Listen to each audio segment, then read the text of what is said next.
Okay, I wanted to show you how to kind of set up the task completion activity.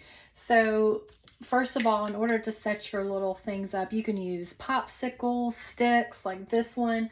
You could use plastic spoons, and then you can either tape them on, glue them on, or I really like these removable putty things because, like I said, you can change them in and out.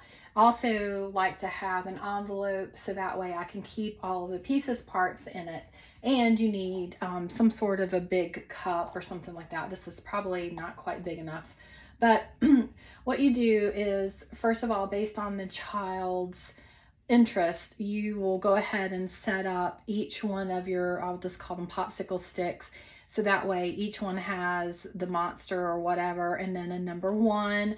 And then, you need the one for number 2, 3, you can go up to 4. This is mostly for preschool, but, and then somewhere in there, I would use this one, or if you want to, you could use this one. This is usually the reward one.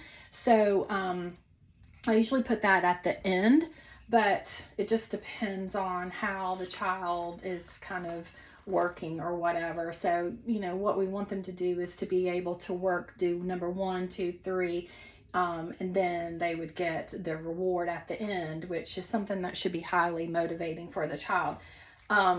Now, the way I set it up is so when the child comes, it's already set up and they have an idea of what's coming first. You don't need to put the whole activity out, but just enough so that way they sort of get an idea for what it is. So usually what I would do is the first activity, I would want it to also be highly motivating. So that way I know we can get off to a good start.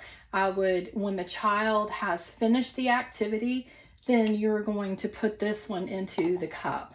And so it's finished. It doesn't get touched again. And then you're going to remove the entire activity from the table. So that way it's clear and it starts to show the child what things look like when completion happens. And then so they would do the next one, which this was going to be a golf tee activity where they're sticking that in some of the foam. And like I said, when they're finished with that, that needs to go away. Now you also need to make sure that when you're doing the activities with a child who does not have a lot of attention or, has a high frustration level, make sure that your activities are not open-ended because they'll never end.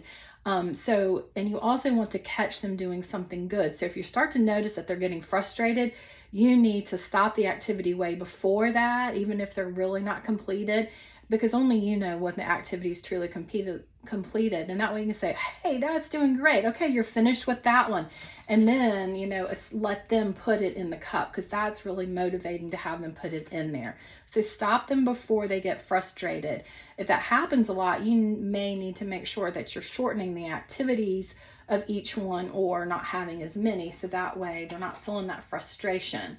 And the first few times they're going to be learning kind of what's going on. Now, number 3 for this is a handwriting or a building activity of the letters. And so, maybe it's something where they're building a couple of letters from their names. Anyway, when they're finished, they're going to stick this also in here. And then you're going to remove all of the content. So when they get to that part, you need to make sure that they understand that now they have earned their reward.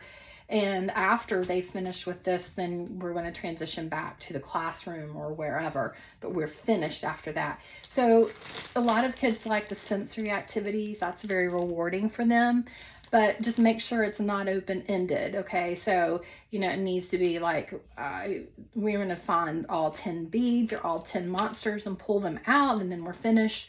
Or you need to, have a watch and when therapy's supposed to end. So if it's 4 minutes, when the buzzer goes off, then you need to explain to them that that's when this activity ends. And then they're going to put this in here.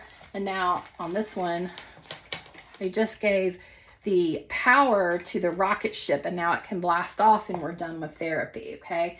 So also, like I said, what I do is I keep all of my things in an envelope. So that way I can get them in and out, because I may have kids who have different levels of interest and maybe they all don't like the monsters. So I may have a few of these with different types of themes that go along with it to keep the kids interested. Hope this is helpful.